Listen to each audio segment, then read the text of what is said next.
Alright, so let's take a look at that cloak, or I keep calling it a cloak, that robe that we picked up from Zordral's body.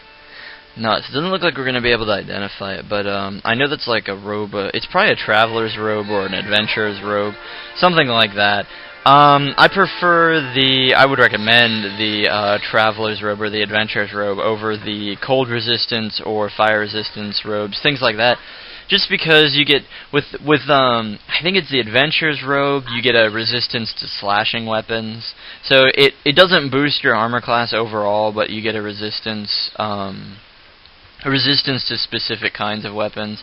And then if you equip the what's the other one? The Traveler's Robe, I think you get a resistance to breath weapons, which would save you from being held by a ghoul or what are some other breath weapon attacks? I think some of the later when you fight dragons, of course, their breath attacks, like acid breath or fire breath would be a breath attack, things like that.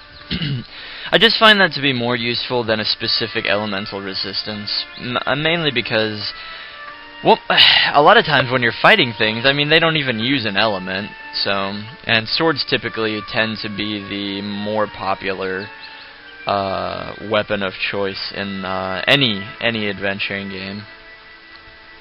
Well, I guess I shouldn't say that. Final Fantasy and a couple other RPGs actually do a pretty good job of having the strangest weapons, like yo-yos and hula hoops and things like that. I don't know. I guess if it's an RPG, you can turn anything into a weapon if you try hard enough. But enough about that. We'll explore the rest of the carnival here. Let's have this guy talk to us. It's just a performer. He says something about, he sings a song about a vampire and says it's a work by Nosferatu. But I really don't know the relevance to it. I don't think there is any. And so let's talk to Great Gazib. He's probably the highlight of my trip to the carnival every time. Hi and welcome. You have stumbled upon the Great Gazib show and Upa, the world's only exploding ogre. He really does explode, and I say, do it again. Fun for the whole family. Now let's try that crowd pleaser one more time. I could watch this forever. It exploded again. Do it again. You're either a die-hard sadist friend, or no, you're either a die-hard fan or a sadist friend. No, Upa, just one more. One last one, then you can go back to the tent. Upa, put the weapon down. Upa! Yeah, so who didn't see this one coming, but we accidentally upset Upa, the world's only exploding ogre, and he's soon to become extinct. As far as I know, Upa is just a normal ogre. Maybe he has a little bit more hit points than your typical ogre, but you know, he started it, right? Looks like he's got morale failure here. Okay. Sadly, Upa had to be put down, but he did give us 270 EXP and managed to get Minsk a level up, so we'll jump over to gameplay and knock down the difficulty. I'm gonna get tired of doing that. But anyway, records, there we go. And we'll just go ahead and level him up here. You know, for some reason he has two weapon style, but I prefer to give him two-handed weapon style, just so he can use that two-handed sword. Which he doesn't have. We should actually have bought him one at one of these tents. Oh well. But yeah, so Upa the Exploding Ogre is no more. You can go in these two tents. Actually, we'll go in this one. They're the gambler tents. Honestly, you just you pay money to rely on blind random chance to make money in return.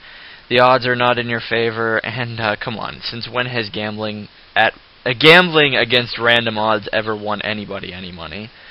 You know, your odds are like 1 in a million. Not a million, but okay. This is the reason I typically don't go in this place, because you meet Vitier, I don't know how to pronounce his name, the master thief and pickpocket extraordinaire. He decides to steal 100 gold pieces from you, which I do not agree with whatsoever. Who would? there's really only one way to stop him, and that's by charming him and making him walk out of the room, or just attacking him immediately right when you walk into the room and killing him before he can initiate conversation. Because otherwise he talks to you and leaves through the door with your 100 gold pieces, nothing you can do about it. Anyway, he's at our mercy at the moment, so we're going to switch him over to his fist, tell him to go all the way on the other side of the room, and probably hit him with all our ranged attacks. Just in case his old programming kicks in and he tries to leave anyway, but I don't think he will. Alright, Vitier. It's time to learn what happens when you mess... Where'd he go? No, seriously, where did he go? Are you kidding me? He disappeared, didn't he? Amazing. Well, that makes me rather sad. Oh well. Looks like he did manage to get away.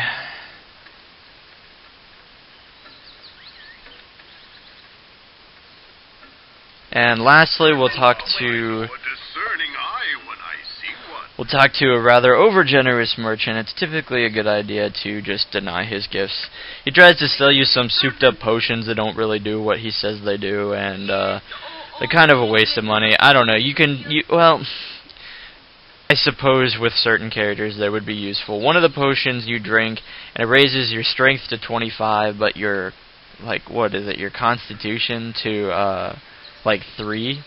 So you're, like, ungodly powerful with your strength, but you've got, like, no hit points. And then the other one raises your intelligence to 25, but your wisdom to 3. But the effects only last for 24 hours, but, you know. Regardless, just another swindler. You tend to meet a lot of swindlers at the carnival. But, that's pretty much it for it, this place. There's nothing in that dark patch there, so we'll go ahead and, plot our next course. I'm thinking maybe we'll go back to these areas and comb the areas, comb the places that we missed, just to make sure that we didn't skip anything, and well, just that way we'll have completed those areas and we won't have to worry about going back to them. Okay, so finishing another unexplored area. We'll see what mini quests or sub adventures await for us. I think they did a good job making every area unique, every area interesting. It looks like we met a little kid who's looking for a dog. Excuse me, ever so sorry to bother, but could you help me? I've lost my little dog and I can't find him. He's probably ever so scared right now. Well, sure. Well, I kind of feel bad for this kid. We'll help you. How would I recognize him? You will? Oh, thank you very much. I just know he'll be alright now. Poor Rufy isn't used to strange places and people. You're sure to know him when you see him, 'cause he's just the cutest little thing. Here, take this as well. It's his favorite chew toy, it is. He'll know you're a friend if you have it in your hands. Thank you so much again. Wow. Huh. I don't remember this quest. Who got the chew toy? Let's see. Who talked to him? It was, Khalid. Rufy's chew toy consists of moist and ragged scraps of flesh hanging from a mangled bone of indiscernible origin. You think you can detect a few metal fragments amidst the gore, but it is hard to be sure? Ew! I don't think this is a normal dog we're dealing with. Okay. And it's nighttime, even better. It could be a werewolf. Do they even have those in this game? Okay, let's go back up north so that we can sanction off that area. What? Zarts. Oh, curses. Little blue men. Who are these blue men anyway? I mean, I really don't know the history of Zarts. That's it. I don't feel like messing with this.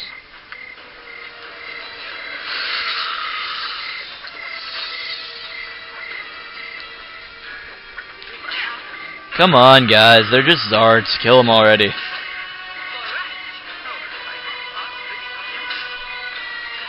Okay, we'll pick up in the next episode then.